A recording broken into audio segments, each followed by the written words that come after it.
ప్రతి ఒక్క రాజకీయ నాయకుడు నువ్వు రాజకీయాల్లోకి వచ్చేటప్పుడు మొదట నీ తల్లికి కాళ్ళకి నమస్కారం చేసి బయటకు వస్తావు.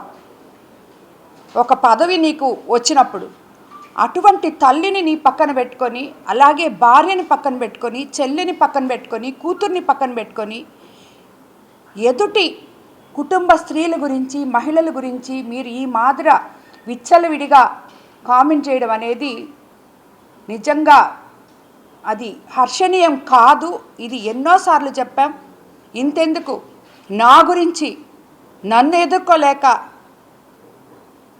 ఇక్కడ మన నెల్లూరు జిల్లాలో కోవూరు కాన్స్టిట్యున్సీలో 6 సార్లు ఎమ్మెల్యేగా నిలిచి, నాది పెద్ద కుటుంబం, గొప్ప కుటుంబం నుంచి నేను పుట్టాను, నాది ఆ రక్తం ఈ రక్తం అని చెప్పుకునే ఇక్కడి నాయకులు కానీ, అంటే వైసీపీ నాయకులకి జిల్లాలు రాష్ట్రము ఏది వాళ్ళకి ఏది అక్కర్లేదు. ప్రతి ఒక్కరూ ఇదే పందాలో మాట్లాడుతున్నారు. వీళ్ళు ఈరోజు ఇలా మాట్లాడుతుంటే వీళ్ళ నాయకులు దీన్ని ఖండించకుండా వాళ్ళని ప్రోత్సహిస్తున్నారని చెప్పి నేను చెప్తున్నాను.